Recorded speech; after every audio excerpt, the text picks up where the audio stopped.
That's huge because that money could be used to make more money. So if we're to follow one of the richest people in the world's advice on not losing money, then this is the perfect place to start. I think a lot of people are embarrassed to admit that they buy stuff for other people. And you know, it's not the fact that you shouldn't buy it. It's the fact that you should wait until you can afford it. Yes, maybe you don't produce enough to bring home enough bacon to afford your lifestyle. Now, either way, these are both a problem. The conversations that people with money have is different than those of people that don't have money. You can say that again. And you can learn a lot about somebody through their conversation. And jumping right into it, tip number one is to stop paying interest. Now I know this is kind of be a sensitive subject because how can you not pay interest when you don't have enough money to afford to get the things that you want in life? And immediately I know the first thing we'll go to is maybe the mortgage. How can I not pay interest on my mortgage? Well, we're not talking about your mortgage. We're talking about credit card debt. We're talking about cars. We're talking about personal loans, financing furniture.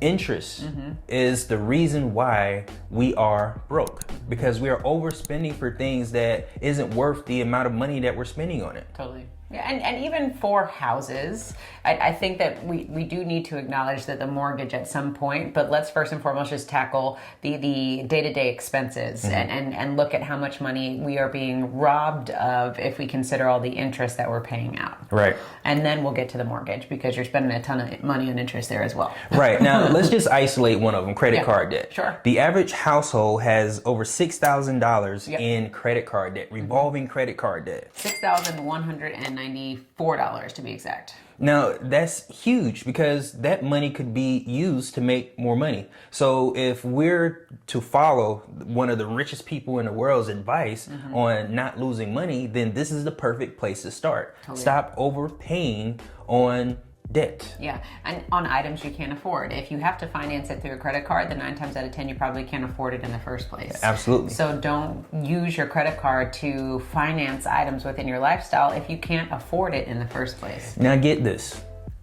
The average interest rate on a credit card is 20% interest. 20%. When we saw that, we were like, this can't be right. $6,194 is the average revolving debt, and 20% interest is the interest on that average interest on that credit card. So That's crazy. to face value, it says $6,194, but we're spending way more than that in principal and interest every single month. I think the minimum payment is $165.42. Yep, I have the numbers here. So basically the minimum payment, like you just said, the interest that we end up paying is $9,916.68. And the total payment basically ends up being $16,110.68 if we're assuming that you're just keeping this revolving for 339 months. 339 months. We're paying $165.42, and we end up spending almost $20,000 out of pocket for a $6,194 revolving debt. It's crazy. It's ridiculous. Now, not only are we losing money, we're also losing our opportunity to make money because that money is gone. $9,000 in interest? $9,000 in interest. That's more than the balance itself. If you think about that for a moment. Remember, the balance we said was $6,100, but you end up paying $9,900 just in interest. Yes. So when we talk about money that's leaving your household, everything that we talk about with banking, this is one example. And to Darius's point, the average household is $6,000. What if a revolving credit card debt? What if you have more than that? Now think about your cars. Think about everything else that you're financing. If it's medical, if it's personal loans, whatever it is, you're just tacking all of that interest on top of each other. And that's why we say all of this money is literally just being siphoned away from your income that you're working so hard for. And you don't even really know it because it's just normal to pay payments. Yeah, now the title of this video is to stop doing this and you'll never be broke again. And what we want you to understand is that you're not actually broke. You actually have the money, you're just giving it away. Yeah. So if we can start putting ourselves in better financial situations and start taking a look at our finances and what's going on with each and every expense that we have or debt that we have, then we can start curbing that $9,000 to stop going away from us and start coming back to us and using those funds to make more money. Exactly. So if you want to start taking over the banking functions in your life and bring back that interest into your household, then click on the link below. We would love to show you how to do so by joining the Wealth Nation. Now, we always talk about, recapturing money, recovering money, bringing it back. And that's what we do within the banking systems that we create for ourselves and for our clients. I think when Darius and I finally recognized this, because we own our own debt, where we have paid off all of the debts, but we're now making those minimum payments back to ourselves, because we would have still been on the hook for the 300 months for whatever it was for the revolving credit that we had. We recognized how much principal and interest was just literally being siphoned away every single month. And we had this epiphany where we're like, we're not broke. We got a ton of money, but we don't ever see it because Peter, Paul, Jimmy, Susie, and Larry is getting all the money. Moving on to point number 2, we talked about revolving credit card debt. Let's talk about the second thing, and that is car loans. Now, cars have to have its own separate category for us because cars are a depreciating asset. Correct. So not only have we got a loan to buy this From the liability, but it's also losing money the longer we drive it. So the idea of it is, as we're making payments on this car to own it, we're just throwing money out the window because it's losing its value. Now, the person that owns the car note, the financial institution, they're making money because what you're doing is on that contract, you're paying interest and you're just using that car as collateral to get a loan from them. Yeah. That's fine with them. Yeah. But the problem is that we're overpaying for a depreciating asset. So not only are we losing it off top, we're also losing it on the bottom too. And everywhere in between. Yeah, so you're leaking on from the top and bottom. Yeah, now, and then take into consideration, now we're just talking about the car. What happens when you go to the finance department because you're about to buy the car? It's extended warranties. Do you want this? Do you want that? Do you want this? And next thing you know, you leave home with a buffet of additions that you didn't even know that you needed or wanted. Right. And not only is the financial institution making all the interest back from you, now the dealership is making a ton of money back from you because of the hidden fees. The hidden fees and all the maintenance that you just added to this car that you don't even really need. Right. These days cars are built to be for longevity. You can drive cars a lot longer than you used to be able to do. The maintenance is a lot cheaper for the upkeep, but all of a sudden you're buying these extended warranty packages because you think that you need it, and you really don't need it these days. So now all of those fees are tacked on top of the sticker price of the car, and you're paying interest on all of it. So the car may have started at 25 grand. You leave the dealership. You leave the dealership maybe 25. What did I say? That the car might have been 20,000. Now you have maybe a $25,000 balance or a $30,000 balance because of all these additions that you added. And as soon as you drive out the parking lot, you may lose all of it, 75-50% in value, and you are paying a $25,000 loan on a $10,000 property or car. Yeah, and that's why we did a video before where we were saying that we were speaking to our accountant, and he very slyly was like, what did he say? He said, can you afford to invest in a depreciating asset? Thank you. And basically, because we were talking about a car purchase that we were going to make, and we wanted a pretty expensive car. And he reminded us again, because we're human and we got to be held accountable. He reminded us again of, hey, remember this is a depreciating asset, so don't tie up all of your money in this luxury or whatever you want to call it, because it's a depreciating asset. Yeah, and he said that I have a Mercedes, but I also have a Kia, and I like driving a Kia more, and it has more value than my Mercedes does. Yeah, exactly. And he was even talking about how he was getting rid of his Mercedes because of just the value. So we're going on a rant now, but basically, again, we want to make sure that you understand these things, because when we started buying cars, we didn't understand this. We got really into just the thought of the luxury of a car, or maybe because we were buying it for somebody else, not necessarily ourselves. And when we recognize that, this car, what at the end of the day, what is it supposed to do? It's supposed to take you from point A to point B. Yeah, and one thing and not break your bank. Maybe because we're not car people, but we started to realize that some of the SUVs kind of look alike anyway.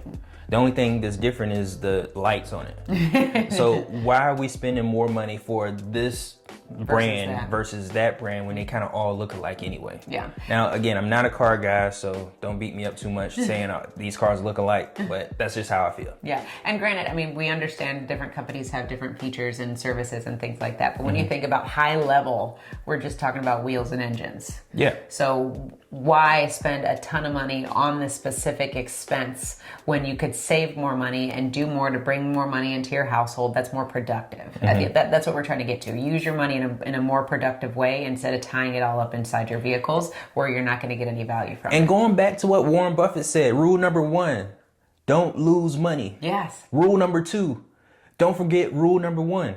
He's a multi-billionaire, so we should be taking advice from billionaires, and we should copy processes from billionaires.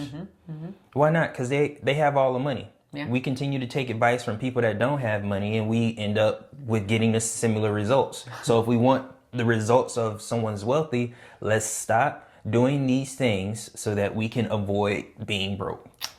Well, success leaves breadcrumbs. Success does leave breadcrumbs. Now, the third point that we want to make is going to be a little sensitive subject, and that is giving away money to family and friends. Now, it's perfectly fine if you want to give away money to family and friends, but you also have to acknowledge the fact that the money that you gave away to your family or friend who needs it, you also lost your opportunity to make money for yourself. Oh, yes. And it is a sensitive subject because there are loved ones and we always want to help people out. But what we don't realize is that we're also enabling them to continue to have the bad habits that they're having in the first place, which is asking you for money.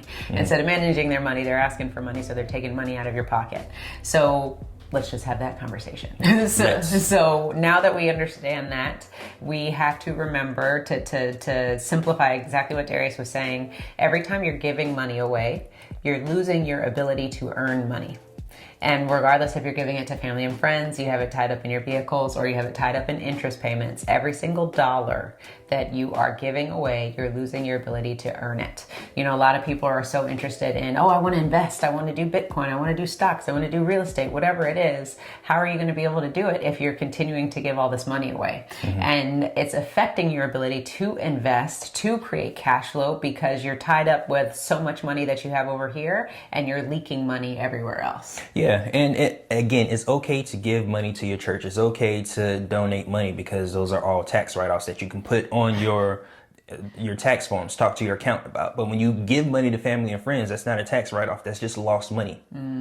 So let's start having a conversation with that family and friends as to why they need the money and what circumstances led them to the situation that they're currently in. And the reason why we say that is because that's what we do when we're asked for money, because money itself is a business. It doesn't have any emotion attached to it. So if a family member asks us for money, it's just, I guess, built in. It's business. It's, why do you need money?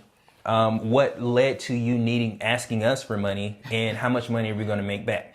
Because the money that we give you, that's money that our daughter doesn't get to appreciate in her future. That's money that's being taken away from her. Absolutely. And people don't even want to have that conversation. So the fact that you have to come and answer those questions up front literally leaves people by the wayside, where they're just like, I don't even want to deal with it. Let me go ask somebody else. Yeah, and by setting that standard to have that conversation about the money that you worked hard for and not giving it away, like, that also sets the standard for them whether or not they feel like they can ask you for the money. Because at the end of the day, it's easy to find money from anywhere.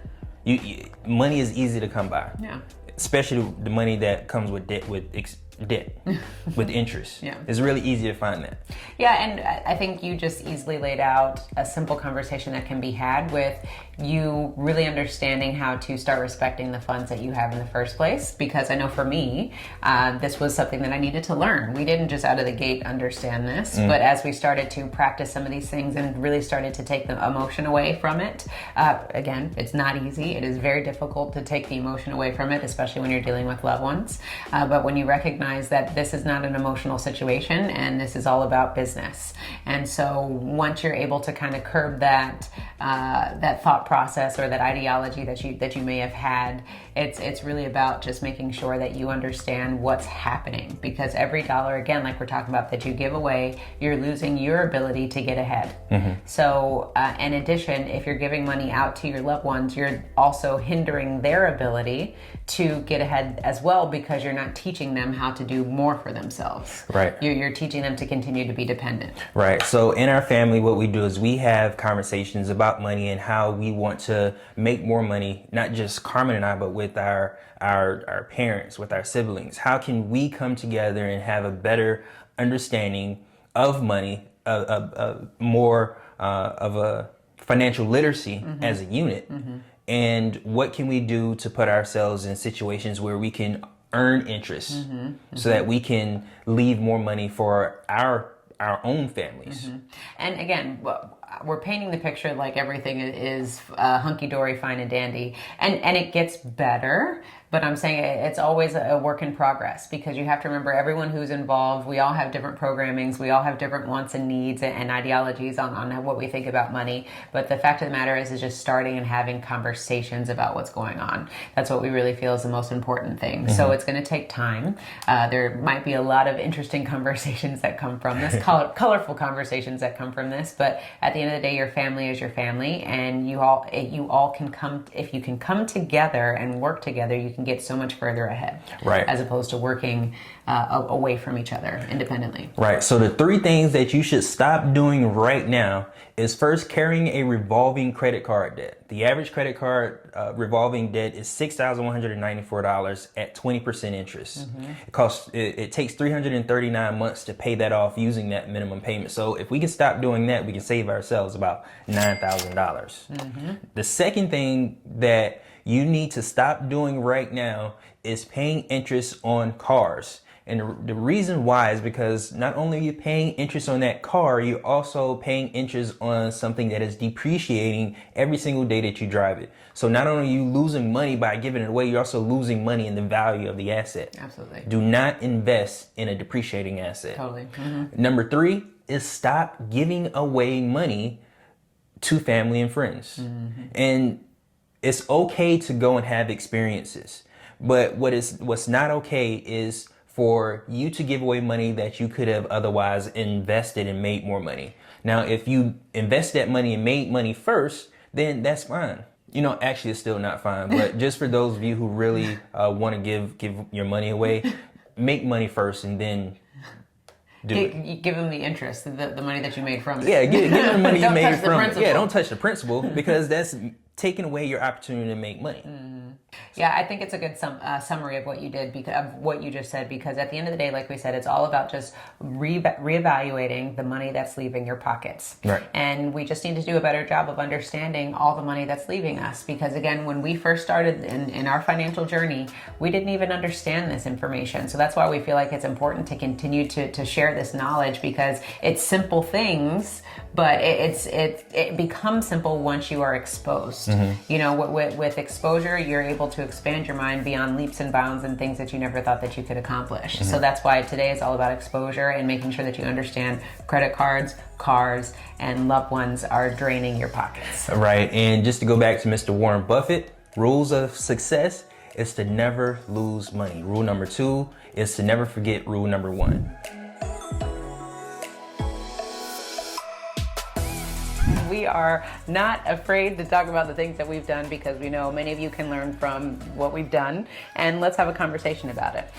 So of course, no shade in the comments, guys. We're just having a good conversation. We're having fun, and we're talking about the lessons we've learned. Yeah, absolutely. Now, the first thing is keeping up with the Joneses. People are embarrassed to admit that they go and buy a Louis Vuitton bag and they can't necessarily afford a Louis Vuitton bag. Yeah, and they buy it's not for them. It's for somebody else. Yeah. And you have the bag in a nice case, and you only take it out when you go to nice places, but it's not your everyday bag. So you spend thousands of dollars on this bag that you only use on special occasions. Totally. So I think a lot of people are embarrassed to admit that they buy stuff for other people. And it's not the fact that you shouldn't buy it. It's the fact that you should wait until you can afford it to buy it. Yeah, wait to buy, and if anything, I'd say determine what is the meaning, what is the reason for you buying this? Yeah. Because you might want a Louis Vuitton bag, or you may whatever it is, but what is the end goal? What is the reason why you're buying this? So what I can relate this to is the house that we bought, our first house. We bought a beautiful house, got it built. It was amazing in Houston, Texas, loved it. But then we recognized maybe a year into the house that we bought this house for somebody else. Yeah, we were thinking that family were going to come visit us, but nobody came to visit. So we had extra rooms that we never went into.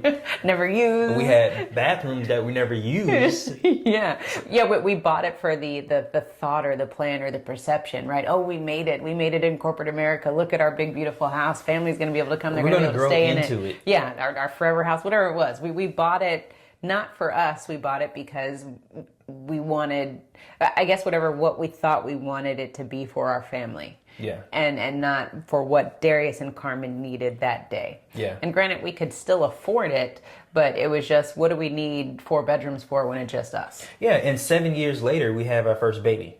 Yeah, exactly. So I think that the thing to think about it is every time you make a purchase, ask yourself, is this necessary? Do I need this? Even the things that we buy that we can afford, we still go back and go, do we really need this though? Because Darius and I tend to be these days more minimalist, and we don't have a lot of possessions because we realize that we just don't need it. So when it comes to, I guess, keeping up with the Joneses, maybe you don't want to admit it, but deep down you know that's the reason why you made a large purchase that you couldn't necessarily afford. Yeah. What you should have done is maybe use that money to invest, and then use the money that you got from your investment to buy the Louis Vuitton bag. Right. But if this is you, then it's okay. Talk about it. Yeah. Learn from your mistakes and admit move on. Admit it. Admitting is the first step. One thing I was going to say is sometimes it's actually harder to not keep up with the Joneses. You know what I'm saying? Yeah. It's harder to make financially savvy decisions than it is to just spend the money. Yeah, it's much easier to put it on a credit card, go into debt, and overpay for it, and have it. And make minimum payments on it. And every month be like, I shouldn't have got that. It was too much. Why did I do that? Like, we like to suffer. Why do we like to suffer? You know what I'm saying? It's in our nature. But, maybe that's what it is. But again, we're talking about this. These are things that people don't want to talk about, so we're bringing it to light. Yeah, and the second thing, it leads into overspending for things that we don't necessarily need. Now, the first way we overspend is when we buy something using credit, and we overspend because of the interest associated with the credit card. Oh man! So we end up spending it's twofold. 20% more than the cost of something by you buying on a credit card. Yeah, because that's why I said it's twofold. So first, you buy a car that you can't afford. Yeah. And then you buy a car that you can't afford on credit. I don't think many people buy cars on credit cards. Or you go into debt for it. You know what I mean? You get a payment. You get a third party financier. Somebody else is involved. So nothing is worse than that. First of all, you couldn't afford the car from the get-go. Now the only reason why you can afford the car is because you have to break it up in payments over 5 long years. That's going to cost you even more money at the end of the day. If it's a car, clothes, I don't care what it is. Every time you swipe your credit card or go into debt for something, you can't afford it. Now you made that thing even more expensive. Yeah. And we've done it. If we're preaching to the choir, this is not a judgment thing. We didn't realize it. We were going, I can buy this really cute outfit, put it on my credit card, and I can make $20 payments, for however long it is, or I can just pay it off when I'm ready to. But, we're thinking we're doing something like, I'm going to just pay it off. What is the name of that company? You see it everywhere now. It's, anytime I go to buy something, you can break it up in payments. I'm like, that is dangerous. It's genius for the people that you're making payments to. Oh, yeah. Now, another thing that kills... But to bring that home, I was excited and mad when I saw that. Because I was excited because, what is it called? Afterpay?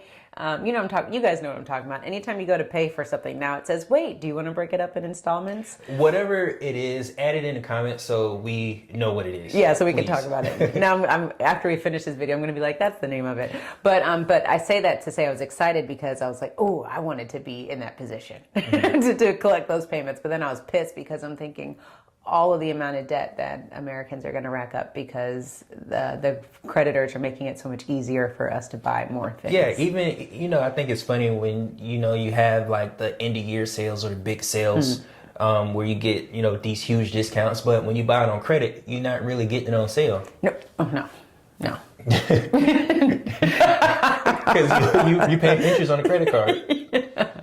No. Anyways, we digress. The third point we want to make is the fact that debt because of bad advice. We've all been there where we got bad advice, be it a few $100 or a few $1,000, or in our case, a few $100,000. A few $100,000. Doing stuff, listening to people that we shouldn't be listening to.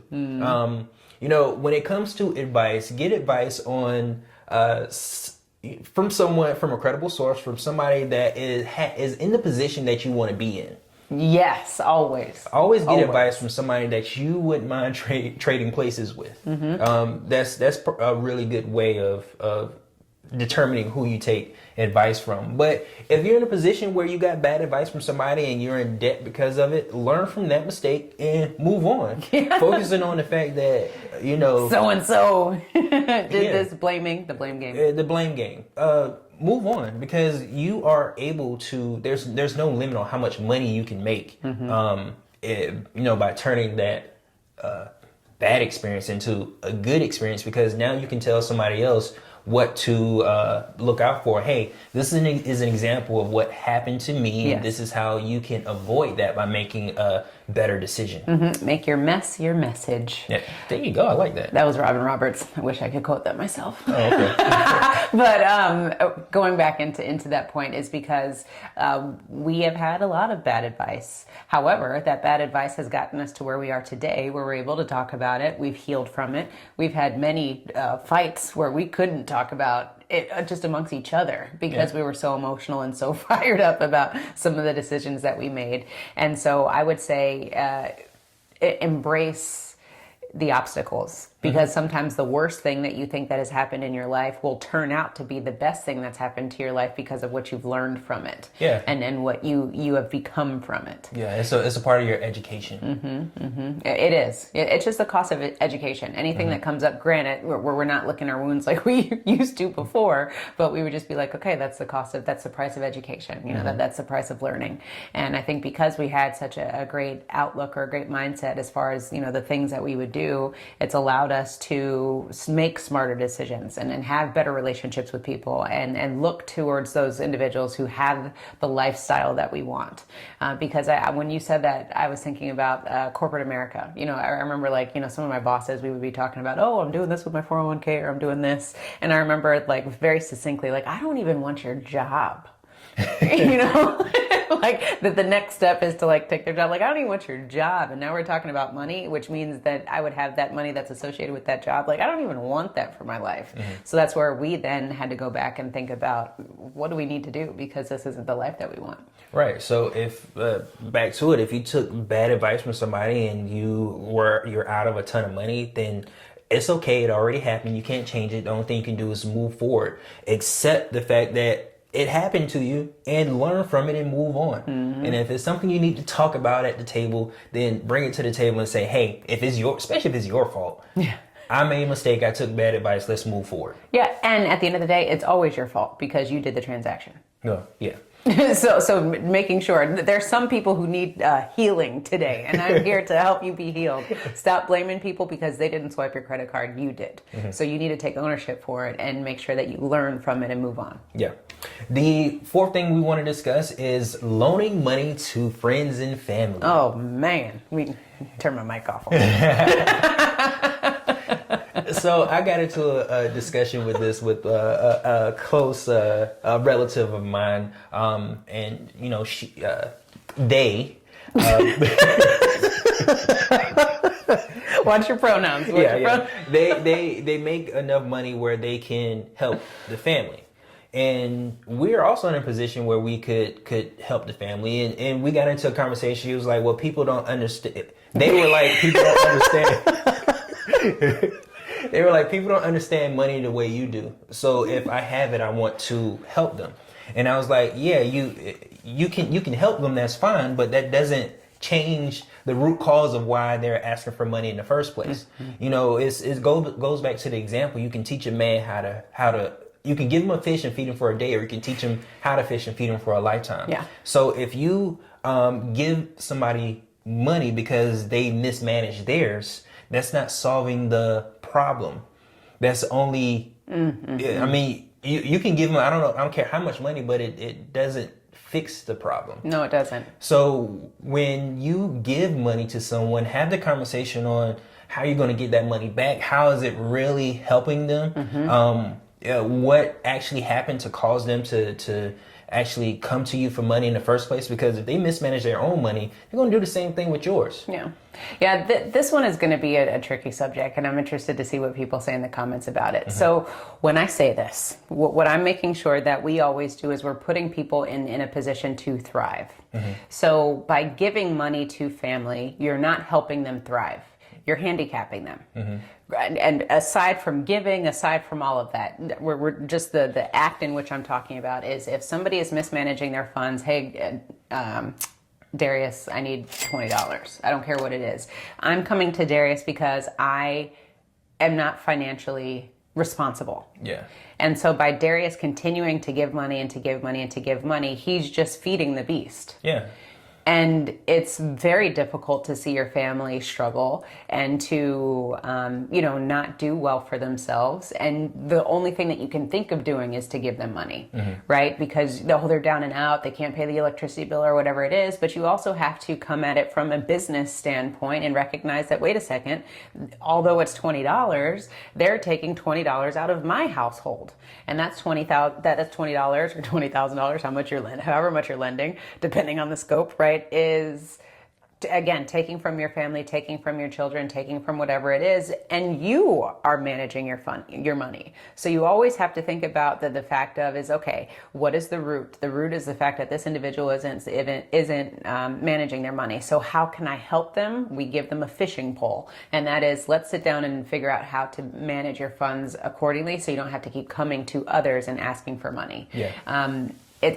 We're not saying it's easy to do that by any means. We're still working through that ourselves. Yeah, and it's something that you have to be intentional about, because when people come to you for money, you understand, depending on the amount, what it's for. So if somebody comes in and asks for $100, then 9 times out of 10 you're not going to get anything less than $100 from me. Yeah. But if you come with, hey, I need $2,000 to do XYZ, it's a real problem that we need to have a discussion about. So depending on the amount, you want to make sure that you have a good conversation with them and understand how the money is going to be used and actually fix the problem. Yes. So that it doesn't continue to happen. Yeah, and we talk about on our channel, whenever you lend money to anyone, we don't care who it is, you got to get principal and interest back. and the reason being is because you're also teaching that person how to treat your money. Yeah, the most important thing is you want to keep that money in the family. If I give you $1,000 to spend and it goes, someplace else, that's not helping the unit. When it comes to money, you have to start thinking of how is this affecting our whole family. How is it affecting everybody, in your economy? Yeah, and the thing that I want to say is you teach people how to treat you. You teach people how to treat you. So if you are teaching people that, I have an open checkbook and I'll just keep sending money and sending money and sending money, you're teaching them how to treat you. Right? So you become their asset while they become your liability. Amen to that. Like that. So wait, let me finish this. I know, I was hoping that I didn't lose my train of thought. Okay, so I was going there because with us teaching people how to treat us, we're then also teaching them how to treat our money. So if you're going to come to me, if you're going to step to me and ask for money from my own economy, from my family's economy, you're going to have to come correct. That means you're going to have to pay back principal and interest, because this is now a business transaction. This has nothing to do with family. This has to do with the fact that you're taking money out of my family's household and you need to replenish it. Right, because again, money doesn't have any emotion. No. We add the emotion to the money. I love my family. I don't love money. Yes. So what we have to do is associate the right emotions with the right things. And I think sometimes people get mismanage the emotions with the money versus the family member that they're working with. And money itself doesn't fix the root cause. Like if they're behind on their mortgage, when you give them the money for their mortgage, what's going to happen the following month? And the month after that. And the month after that. Yeah. Yeah, you may catch them up for a month, but after that. And then that goes back to the blame game. Because although, we may have lent money to each other, now where Darius, that son of a gun, he keeps asking me for money. Whose problem is it? You created the problem by writing that check, right? So now it's your fault, ladies and gentlemen. Yeah. So if this is you, make sure you face this head on. Maybe you want to watch this video together, or maybe share this video with them so they can, have a different thinking when it comes to the next time they ask for money. And watch those pronouns. Yeah, watch those pronouns. Yeah, but we're making light of this. It's a serious subject. I'd say dealing with family and friends when it comes to money is probably one of the hardest things. Yeah. As opposed to get bad advice or family and friends and then bad advice. I think the problem with giving family money is the fact that there isn't a contract. Whenever we have a business transaction, there's a contract associated. We know exactly how this is going to play out. When it comes to family, you just give them money and you verbally say that they're going to pay you back. But then they don't, and now you're like, what do we do? And then it's an awkward conversation. Hey, how about that money? But it's difficult because emotions are involved. Yeah. You love your family, like you said. You want to help them, but then you mix money into it, and now this whole thing becomes an emotional debacle. Every time you give somebody money, there should be some type of paper that's associated with it. Yeah. Because like even when you spend $10 at the gas station, you get a receipt, right? So whenever you give somebody money, a family member, you give them $1,000, there should be some type of paper paper trail that comes back along with it. As soon as you said that, I just realized, like, what transaction have I made where I don't get a receipt from? When you give family money.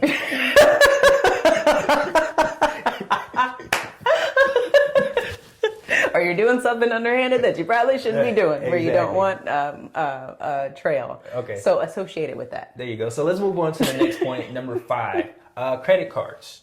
And credit cards, people have credit cards because they're trying to build their credit. There's 2 reasons why people have credit cards. They buy something, they're buying something that they can't afford, or they're trying to build their credit. If you're trying to build your credit, you can build your credit with 2 credit cards. You don't need 13 credit cards. Okay. If you have 13 credit cards, it's really hard to manage what bills are coming due and when does the interest kick in to the high interest rate if we have 0% interest. So it's much easier for us to manage 2 credit cards and improve our credit with 2 credit cards than it is 13 of them. Oh, absolutely. With credit, I feel like it's just introduced to our lives in such a way where we fall prey to the whole system and everything that's going on, because you're supposed to build, right? Like you said, you're supposed to build credit so that you can show the banks and the financial institutions that you are responsible with money, that you'll use the money, that you're on paper. Yeah, right? that you can borrow money from them to buy stuff you can't afford. Exactly. That. And then you get more and more credit cards or financing things because you're continuing to try to show these financial institutions that you are good with money and that you can continue to overspend and do whatever. So I find it such a manipulative vice that we have in our society, where we're praised for our credit score. We're praised for overspending because, again, the more activity that you have, the better it shows, the better score that you get. I mean, we get so many people that lead with, "Oh, my credit score is 8 something." We're like, good for you. What does that do? No, that's good for you. How much money you need?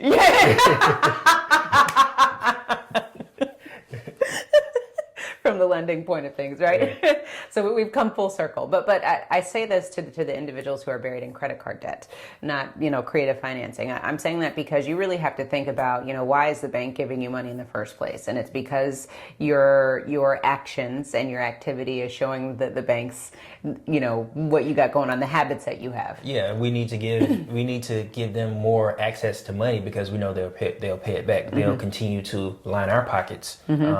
And keep our money moving if we give it to them. Yeah, and what does it do? You continue to swipe, and you're lining their pockets. And what do you have to show for it? A bunch of stuff. Which one do you want? But at the end of the day, we're not saying that credit cards are bad. No. We're saying if you have a problem, it's okay to say that you have a problem. And it's okay to bring that conversation to the kitchen table so that you can figure out how to fix it. Yeah. Two heads are better than one. I don't care what the financial background is. Two heads are better than one. Absolutely. So it's okay to talk about it, and don't be embarrassed about it because people have trouble with their finances all over the United States. Totally. And we can attest to that because of the fact that when you look at, the financial news, when you do research and see the actual data on it, there's a lot of people that are in financial hardship. And a certain percentage of that can be curbed by actually having a conversation and being upfront and transparent about what situation you're in so that you can move forward and fix the root cause and move, get in a better situation. It makes me think like we need to create a group called like Credit Card Anonymous or something like that because spending and overspending is an addiction. It can be something that is a habit that you bring into your life and now all of a sudden you're not able to curb your spending because there's, a rush, that dopamine rush that comes every time you create that transaction. And there's a lot of people in the world that go through that. We're not making fun of this. This is a legit thing. Yeah. Because you almost feel this sense of reward or this rush that I was saying that comes about you when you make a transaction. That's why we're at Starbucks every single day or whatever it is. So if this is you, acknowledge it and then, try to seek help or find a plan so that you can move forward. Yeah. The next thing that we think that people should just embrace and talk about is the fact of student loans. Student loans is one of those things where when you finish school, you look at how much money you owe compared to the actual occupation that you have received because of your education. You may be a little depressed. Student loans is one of those things that you can't even file bankruptcy and erase it. Student loans is one of those things that you can't even die. It's still with you. Student loans will follow you to your grave. Yeah. So it's very depressing for some people to see how much money they owe in student loans and look at it and say, I'll never be able to fix it, versus saying, okay, I'm going to eat this elephant one bite at a time. And it's not necessarily the fact that you want to make the minimum payments, but if you have additional funds where you've allocated to put towards your student loan so that you can pay it off sooner, so it's not burdening somebody else if something was to happen to you or you in a financial hardship, make sure you have that thinking associated with the fact that this isn't a burden, this is an opportunity for me to manage my money better so I can get out of this debt. Now I'm going to play devil's advocate when it comes to education. We're not talking about education, we're talking about student loans. Student loans as how it comes to education. And here's where I'm going to say this because I'm going to sprinkle a little bit of keeping up with the Joneses in there as well. With these institutions and whatnot that we attend, we get praised for the institutions that we go to, right? A lot of times they're more expensive colleges and universities. What does that mean? Now we have more student debt.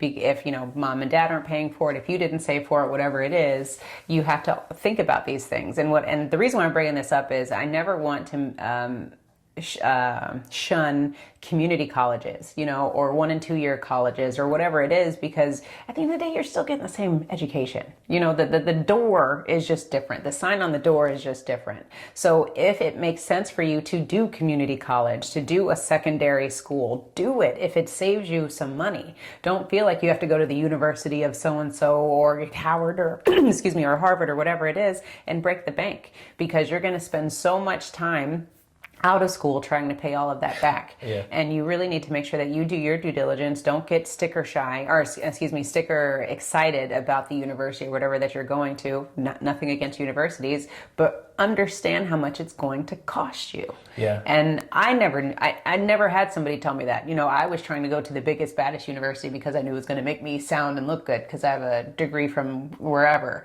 But it doesn't matter at the end of the day. I don't feel like it does. Yeah, one thing that we will do with our daughter is encourage her. If she wants to, we'll probably be able to afford whatever school she wants to go to. But if we were to go back for ourselves, I would have gone 2 years to a community college and then transfer my credits to larger institution. To save a few bucks. Yeah, but I did engineering and I was in school for 7 years anyway, so. And boy, did we pay that bill. It wasn't that much. I had scholarship most of the time. Till it ran out. Exactly. All right. So, Wealth Nation, we're having fun and we're having a good conversation. But if anything, we want to make sure that you all know we're here for support. We're here for education. We're here to talk about the embarrassing things or the things that make people uncomfortable. Yeah. All we do is talk about how to create your own banking system so that you can be in control. You can be in the driver's seat as far as what your financial lifestyle looks like. Stop being independent. Stop being dependent on those to educate you or those to provide those services for you. If you want to join the Wealth Nation, then definitely click on the link below. We would love to serve you so that you can create your own banking system. Mm-hmm. And comment below. Let us know what is one of the most embarrassing things you've ever done when it comes to your money. When it comes to your money. Now, another thing, the 7th point that we want to move on to that people are embarrassed to talk about is the fact that they don't know how to save. Yeah. Saving is one of those things that's really important because it will save you in the future. It will keep you from having to get into credit card debt or overspend for something that you actually need because you didn't properly save for it. Mm-hmm. And I was going to say, I don't ever fault people for this because you're not taught how to save. No. I've never taken one class, even in accounting, where they tell you how to save. No, because the system isn't for us to save. Us saving doesn't improve the economy. They teach us things to stimulate the economy, which is getting in debt. And putting money back into someone else's pockets. Back into somebody else's pocket. So one of the Apple or Amazon. So right now today, if you are not saving or don't know how to save, we always say start with 10% of your income and put that aside every single week, month, however you get paid. 10% of whatever it is. If you can, of your salary, if you can pay 20% to yourself, do it. Just start putting money aside, because if you are working and you're out paying everyone else, the light bill, cable, Cox, whomever it is, you need to make sure that you, Joe, George, Carmen, and Darius need to be paying yourself. You can't keep paying everyone else and not pay yourself money. You're the one who's working, so give yourself some money. Yeah, and even if you can't put 20% of your income aside, start with for example, $50, and then calculate what percentage of your income that $50 is. Yeah. And then create a plan to increase that to 10%, 20%, so that you can not only make sure that you pay yourself first, because the work is worthy of the wage. You're out there working. You need to be the first one to get paid, and then everybody else get paid later. Yeah, and it needs to be consistent. We get a lot of people that say, hey, Darius and Carmen, I can't do 20%. We didn't say do 20%. We said do what you can afford. We do 20% and more in some cases. So if you can start with 5, 10%, whatever it is, get consistent. Consistency. I'm not talking about pay, in January and then March. I'm saying you better pay January, February, and March. Be consistent, and then figure out if you can, change those numbers to contribute a little bit more to yourself. Yeah, because with the 20% that we save, we don't even see it. It just goes straight to our savings account. And then even after we pay our bills, we put aside a little more because we want to use those funds to invest. And what Darius means by we don't even see it is when our check clears, we have the check saying, you know, a certain amount is going to go to the checkings account and then a certain amount is going to go to the savings account. So you can set that up if you're being direct deposited today. Just go ahead and make those allocations so you don't even see it. Yeah, anything over the 6 months of saving that we need, that our 6 months of saving also includes our emergency fund. So we don't. It's not two different things. But what we do is anything over that. That's the amount that we can invest. Because there's no point in having a ton of money not doing anything for you. You want to make sure that you have the 6 months there. Anything over that, you're using those funds to make more money. True. Yeah. But anyways. People don't know how to save. So if you don't know how to save, start where you are. If it's $20, $50, $100, start there and figure out what percentage of your income that is, and then use that percentage to work your way up to a higher amount. Absolutely. So saving, don't let that ever be something that you can't talk about or don't want to research. Dive straight into it and figure out how much money can you pay yourself. You should be trying to pay yourself as much as you possibly can. Yeah. Now, the eighth topic that we're going to discuss that people are embarrassed to have is the fact that they can't talk about money with their significant other. Now, dun dun dun, Carmen, we've come a long way in our 8 years of marriage on being able to have a conversation about finances.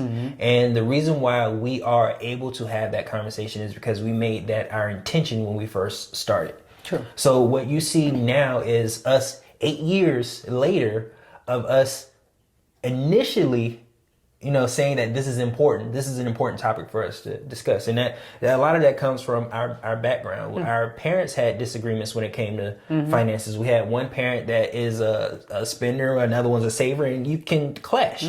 So we brought to our marriage lessons learned from our families. Yeah. And I think really we attribute this to an uncle of ours who said that if you can share a bathroom and a checkbook, you'll have a healthy marriage, happy and healthy marriage. And so we said, we need to figure out that checkbook piece of things because we got the bathroom on lock. So what I would say is, again, Darius said we've been married 8 years. We're not ever going to say that it's easy. It's easier. It's way more easier. You know, even still to this day, we have disagreements as far as what we think the money should be. But I say disagreements. They used to be fights. We have disagreements now. So we have made a lot of progress. So, you know, for those of you who are out there, and a lot of people reach out to us, you know, hey, my spouse and I were not on the same page. We have to figure out how to strip the emotion away from the conversation and recognize that you come together as life partners in everything. You know, you're a team.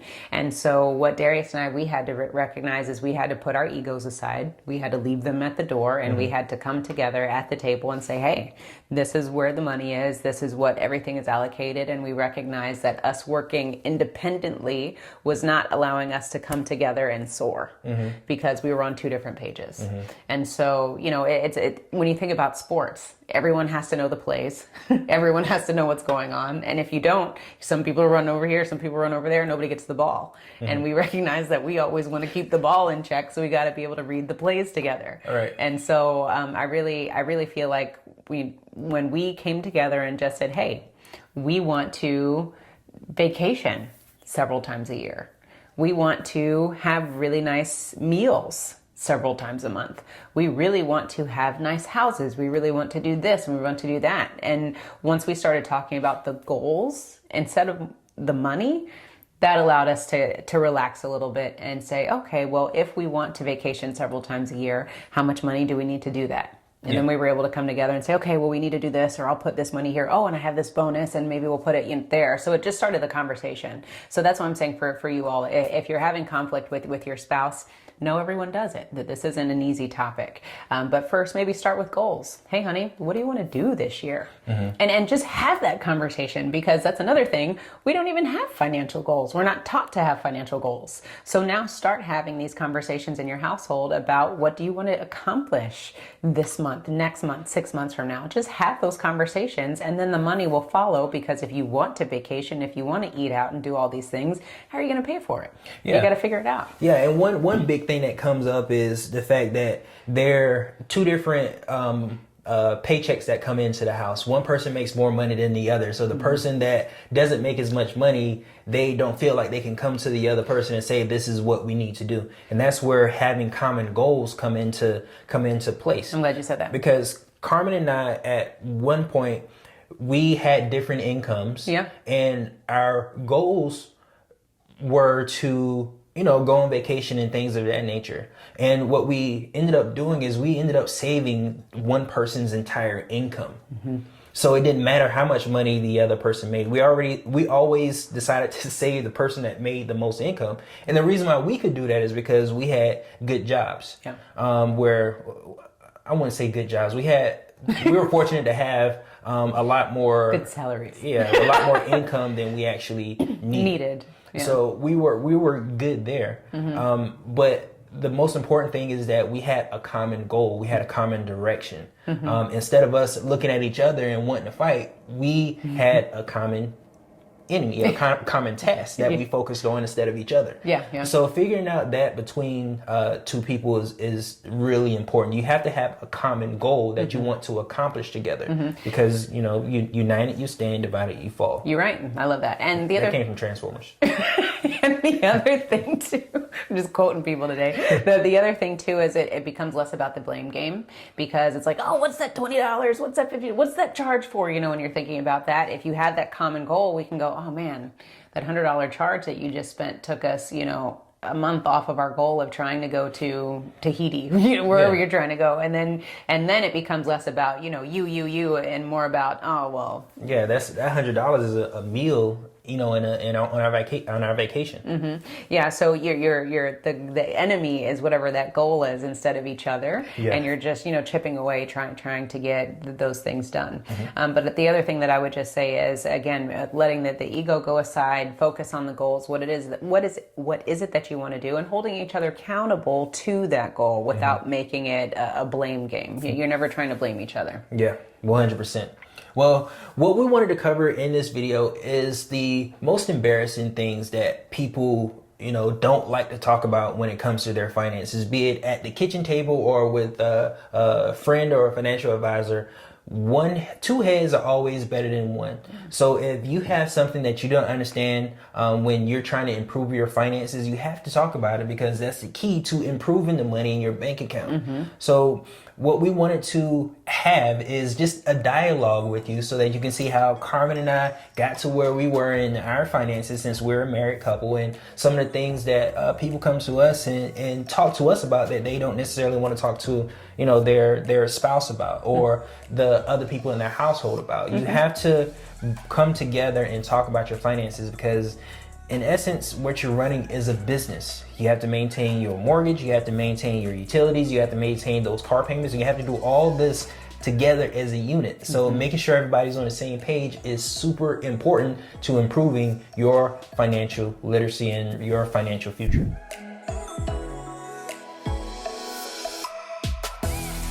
Let's think about the last time we got a checkup. The last time we got a checkup on our health was probably when something went wrong. And whenever something goes wrong is when we go to the doctor for help. Yep. Now, the doctors are able to fix anything as long as you have the right medical insurance and you can afford to pay the copay. And then what do? They prescribe you with 8 pills a day that you have to take every day that addresses the symptoms, but it doesn't fix the root cause. Now, the side effect of taking these pills could be worse than the actual problem itself. Yeah. Because again, we fix the symptoms and not the root cause. Now, the same thing can be applied when it comes to our money. Yeah. Whenever something goes wrong is when we want to run to the bank so they can give us money to help fix our problems. Now, when it comes to the bank, the only thing that we have to do is make sure that we have good credit and we can afford to make the principal and interest payments that they send to us. Now, the only thing we have to do is afford the monthly minimum payments. Now, the side effect to this is the problem isn't fixed. It only addresses the symptoms. At the end of the day, you can create a bigger problem than what you had in the first place. With that said, let's jump to the very first point. And the very first point that we want to ask you ready? Get ready for this question, is can you manage your day-to-day expenses without credit? And when I say without credit, I'm not talking about trying to get points or whatever the case may be. I'm just saying, can you afford your day-to-day expenses without credit? Now, if you answered no to this question, then maybe it's because one of two things. Maybe we have some spending issues. Maybe we're overspending, living above our means. Or the second thing is maybe you don't produce enough to bring home enough bacon to afford your lifestyle. Now, either way, these are both a problem. Either you're not producing enough or you're overspending. So what we want you to do is just take inventory of your current financial health. Because if you have to rely on credit to get you through the months, then you are significantly behind the 8 ball, my friend. And we're not judging you. We're just trying to help you understand that this is not okay. And you need to create a plan to be able to make sure that you can afford your lifestyle with the cash that you got in the bank. And at the end of the day, these are symptoms to having a bad financial health. Exactly. Yeah, because when you're dependent on the credit cards, you are not addressing the root cause. And the root cause is either overspending or you need to figure out a way to generate more income. Absolutely not. Or both. Now, the second point that we want to make is, can you manage a financial hardship without credit? That's key. Can you afford to take care of any financial situation that comes up without having to use credit? And again, we're not talking about points. Can you pay for it outright? Right, because at the end of the day, what credit does is it addresses the symptom. It helps you out temporarily, but at the end of the day, it's going to put you further and further in debt. Mm-hmm. And debt is something that takes money out of your household and drives it away from it. Mm-hmm. We don't want to do that if we want to maintain a good financial lifestyle or maintain a healthy financial lifestyle. Mm-hmm. In addition to the credit, I mean, sometimes people dive into their 401ks, their pensions, other alternative sources of financing where they may have a nest egg. So again, the question is, if a financial hardship comes up, can you pay for it with your checkings account or the savings account? Not anything else. Because again, if you're relying on other sources of financing, you're behind the 8 ball. Right, and that means that you don't have control. Until you start taking control of your financial health, then someone else will continue controlling it for you. And I came to this realization when I was laid off. Yes, it was a very hard time for us and something hard for me to comprehend. But what I did is I realized that it was my fault that this happened. Yeah. What happened was a company came and bought the company that I was working for and moved it to another state. Now, the reason why this was my responsibility is because I was the one that made the decision to work for this company. I was the one that made the decision to accept this salary. So once I started taking responsibility and ownership for the things that happened, then I realized that I can control more of my financial future because I can control the amount of money I make, I can control the source of my income, and I can control how much I work for said money. And that's one of the reasons why we created the currency course, so that we can also help you come to that realization to bridge that gap between where you are now and where you want to be. Yes. Now, one thing that Darius said that I really want to make sure that you all understood was when he was saying that he was laid off was he took responsibility for it. You know, a lot of times we like to blame others for things that happen to us, but at the end of the day, what is the root cause? He was dependent on someone else to provide him an income. Mm-hmm. And when you sign on that dotted line and agree to work for someone, you also have to realize that you're accepting everything else that can come with it. So again, when we're talking about dependency is, are you dependent on your employer to make sure that your bills get paid? Are you dependent on credit to make sure financial hardships are paid? Are you dependent on credit to make sure your bills get paid? If you are dependent, then we have a problem that needs to be addressed. Right. As soon as you blame somebody else for your situation, that means that somebody else has control over your life and you don't. Ding, so ding, take ding. responsibility of that and control it yourself. Exactly. All right. Now, the third point is, are you on track to meet your financial goals? Do you even have financial goals to begin with? Let's think about that for a minute. Are you on track to meet your financial goals?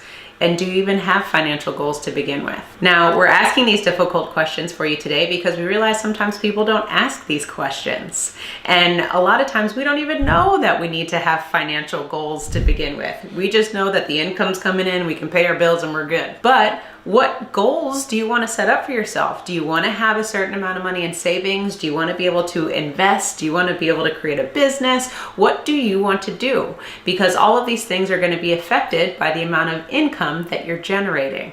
Right, because if we can only see just the month in front of us by the income that we have coming in, that's how we start getting into trouble. Yes. Because if we just start living for the next day, there's years and years that's left on our lives that we need to start considering, and goals that we need to set up in order to address some of those financial things. The average life expectancy moving forward is going to be about 95. Now, if you're 30 and you're still living from paycheck to paycheck, then you have a huge problem. Maybe not now, but eventually it's going to rear its ugly head. And then what are you going to do to take care of it? Yeah, we are no longer living for our future selves. We're only living for our current self. So again, what are the financial goals that you want to create for yourself? And there's none that are too small or too big. You really have to take the time to discover what it is that you want to do. And you can do that with our currency course. Right. So if you answer no to any of the 3 questions that we asked, then you have to start taking responsibility and looking at the root cause, yes, not the symptoms.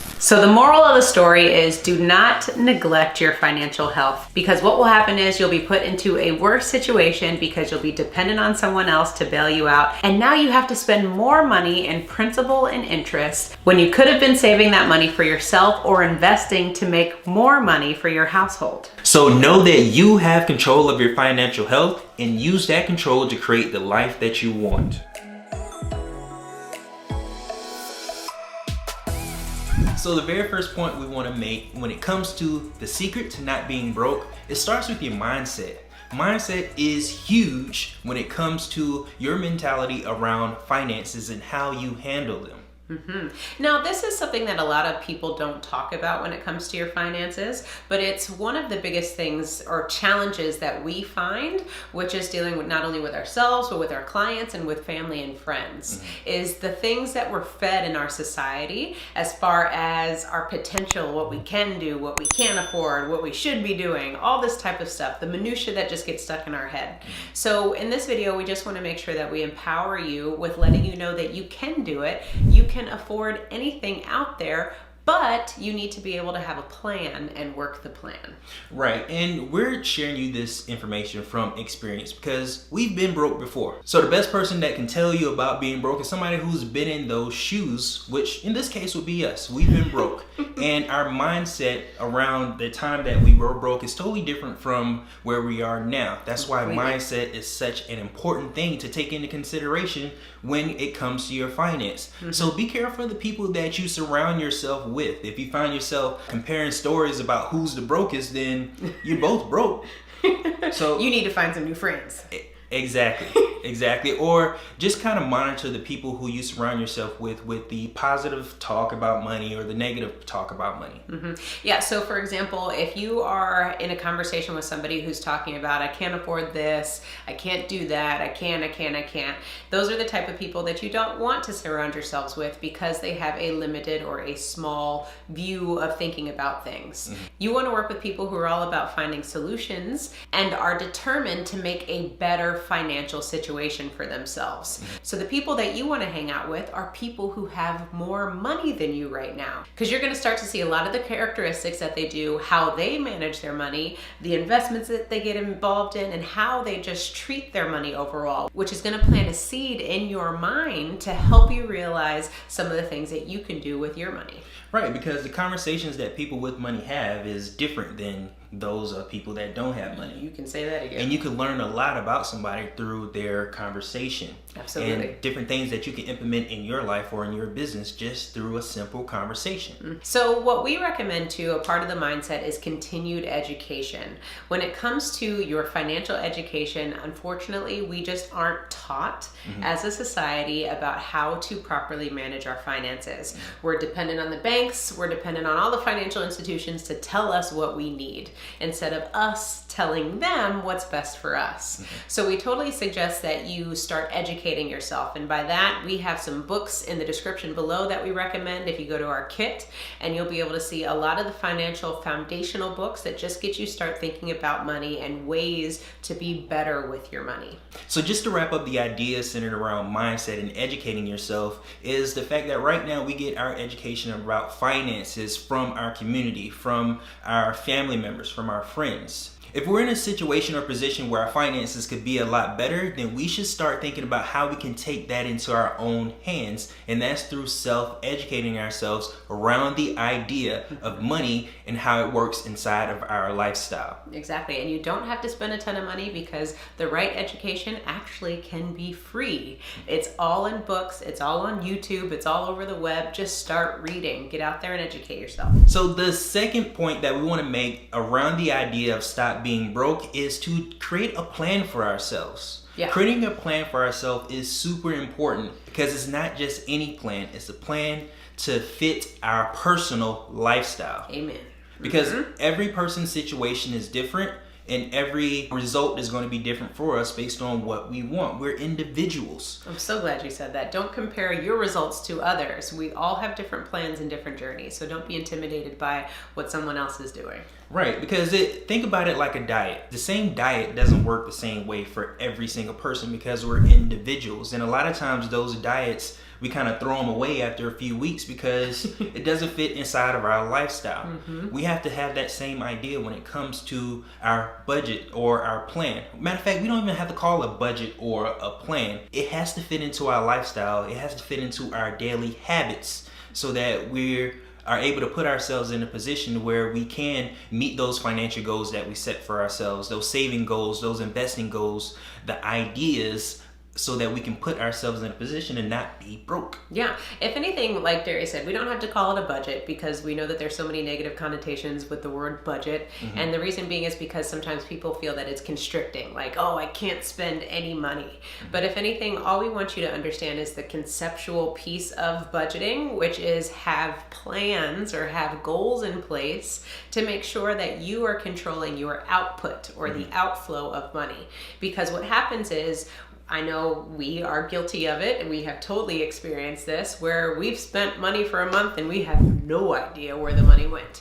So if you can relate to that, if anything, we just want to make sure that you put a plan in place to make sure that you know, hey, this month I'm only going to spend $300 on groceries. Or this month I know my cell phone bill is $150. Or next month I know that my electricity bill is $100. Things like that. You need to understand what your spending is. So one recommendation that we have with this plan is, first and foremost, know how much it costs you to live on a monthly basis, and then pair that to your income. So for example, let's say that it costs you $5,000 a month to live with all of your expenses. You need to make sure that your income is above $5,000. If that's not the case, then we need some adjustments on these living arrangements because you're living above your means. Now, there are some gray areas in there that I know you guys are thinking about, which is financing it. We finance things so that it can fit within our, let's say we make $5,000 a month, it can fit inside our lifestyle. But see how much things cost, that real cost of items that we finance. Because financing just means that we're overpaying for something that we necessarily can't afford. We're breaking it down into smaller payments so that it can fit inside of our lifestyle, which is not a good idea because we end up overpaying for it. Yes. So find out exactly how much stuff costs, the real cost of the items that we want to purchase before we make the purchase. Here's what I mean. Let's say we finance something on our credit card for $100 and our credit card is at 10%, which isn't bad. But we go and we finance something else for another $100. We finance something else for another $100. This keeps adding up to now we're financing 10, 15, 20 different things on our credit card at 10%. So it's the little things that keeps adding up to big things that we need to make sure we get ahead of and have a plan for. Yeah, because let's think about it. $100 here, $100 there doesn't necessarily break the bank, but due to the interest that we're paying with the credit card, that's continuing to add and build and build and build. And now this night out that we thought was going to be super affordable has now just become expensive because of everything else that we've layered on top of it. Now, one thing that I want to put into perspective is broke people always ask how much does it cost, in the sense of how much are the payments, right? When we talk about our living expenses, what Darius was saying, if you're financing your living expenses, it's because you're trying to break down all those little payments so that you can make your living arrangements more affordable for you because you can't pay for the whatever it is outright. So the difference between broke people and rich people is the fact that when a rich person says, how much does something cost? It's because they can write a check to pay for that item in full. So you need to make sure that you start getting outside of the mindset of payments and start thinking about how much does this item cost in full, and start working to be able to afford that. And if you can't afford it, then you shouldn't be buying it. Exactly. Now, within our plan, we have to make sure that we give every dollar a job, because if we don't, it can find its way in somebody else's pocket through interest. Interest is making someone else rich. It doesn't do anything for you. Now, back to what Carmen said about the payments. Yes, we have a payment that we can afford that fits in our lifestyle, but more importantly, we're financing somebody else's lifestyle. I want to put this into perspective, because I thought what Darius said about giving every dollar a job is super powerful, because right now we're just mindlessly swiping, not thinking about anything. But if you literally gave every single dollar a job and a purpose, your financial trajectory would completely change because you're in control. So to put things into perspective, let's say that you make $80,000 a year and your car costs you $40,000. That's really not a smart purchase. No. Not at all. And if anything, I would say as a society, that's normal because we're so used to stunting and trying to look nice for people. When really, at the end of the day, you're broke, you can barely afford your car, and you're barely getting by because you have completely overshot the car budget by letting that eat up half of your annual salary. Or your car costs more than your house. Like, there should be balance there. And by having a plan, we can reduce those emotional spending that we do on a monthly or annual basis. Yeah, because just because the car costs $40,000, you're not thinking about gas, you're not thinking about maintenance, you're not thinking about all the other expenses, car insurance. Oh my God, I can keep going if you want me to. Those are all of the different things that build up when it comes to your finances, which causes you to continue to be broke, living paycheck to paycheck every single day. Right, so don't be car broke. Or house broke. Or house broke. How many times have we bought a house that you can't afford and you're struggling every single month? You look good in that house though, but your bank account is smoking. Yeah, on the other side of the door, there's no furniture in it. This is the worst. You're like, oh, you just moved in? No, I've been here 3 years. So point number 3 we want to move into is executing that plan. Execution of the plan is crucial. It's one thing to have a plan. It looks good. It looks nice on the refrigerator. It looks nice on paper. Yeah, it looks nice on paper. The app looks good on your phone. You have the best of intentions, but executing that plan is the most important thing that we can do. Execution is key. Yeah.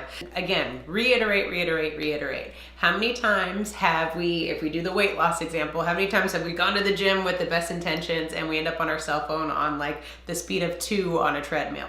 Like, that's not doing anything for you. So let's be real when it comes to your money, right? So we write our plan down. We say, okay, I'm going to spend X amount of money every single month. And then the month comes and you go, wait, what happened to the plan? Or the plan ends up in the trash. So what we want to do is give you an actionable step that you can take. So for example, what we want you to do at the end of this video is go look at how much you spend for groceries for the month, for example. And if you think that $300, $400, however large your family is, determine how much money is realistic for your family. And what we want you to do is go get cash from the ATM and put that aside. And as the month goes, we want you to only use that cash to buy your groceries. And we want you to do the same for grooming. We want you to do the same for your entertainment or blow money, whatever it is, because we want you to start having an emotional connection with the money that is leaving your pockets. And if you go to the grocery store and you literally have to count out 20s and 10s and 5s, now that's going to put things into perspective of, 1, how much stuff is costing you, and 2, make you more aware of all of the money that's leaving you and making sure that you're only buying the things that's necessary for you and your lifestyle. The whole point of this exercise is to help you in the execution of your plan. We want you to have some skin in the game when it comes to executing your plan. Like, for example, if this was a diet, you have to put in sweat equity. Now that we're talking about your finances, we want you to just count the money out whenever you go and make a purchase. Yes. Another thing we want you to do is, before making a purchase, is to research it. again, know how much stuff actually costs before you buy it. Yeah. And one thing that I realized that I didn't say is, let's say you budgeted $400 for groceries. When you get to the end of that $400, that's it. You're tapped out. So you're really going to have to start working strategically with all parties involved. That's another big point, making sure that if you're a couple, you guys got to be on the same page and know that, hey, we only have $400 for groceries this month. So we either got to get creative, or we got to really start understanding what we really need to buy and stop being wasteful, because sometimes that happens too. If you're a parent, get your children involved, because back to what we said earlier, you're not taught about things like this in school. You learn it from your family. So it's important that we have good financial habits so that we can pass those good habits on to our children and the next generation, because that's the only way this happens. Yeah, you can make it a nice game for the family where you already know what the budget is and the kids are helping you count how much all of the grocery items cost. It becomes a nice family affair. Absolutely. So if anything, we just want to make sure that we, again, are empowering you all by making sure that you get your mindset right. So start educating yourself. Watching this video right now is step number one. You're educating yourself. So definitely click on the link below to check out the books that we recommend for you to really start changing the financial game in your household. The second thing is create a plan. How much are you spending on a monthly basis, and make sure that your income can afford that. And if it can't, you need to make the necessary tweaks to make sure that you can afford your lifestyle. And then you got to work the plan. Make the plan work. Go get cash for the items you can pay cash for, and hold yourself accountable to only spending that allocated amount of cash. And one more assignment that I want to give to you today is one thing we always talk about on our channel is to own your own lifestyle, or someone else will. Well, if you want to determine who owns your lifestyle, here's what I want you to do. Take a look at your bank statement, and whoever's getting the most money from you owns your lifestyle. I'm so glad you gave them that assignment. Owning your own lifestyle is all about making sure you're owning your bank account and everything else that's in your life. So next week's video, we're going to be talking about our own passive income story and how we came to understand the importance of passive income as we transition from brokenness to really understanding how we can start taking control of our lives and really letting our money work for us. Make sure you like, share, and subscribe to our channel, and check out our next video, 7 common money leaks, so that you can start identifying some of those leaks in your financial journey. And as always, own your own lifestyle, or someone else will.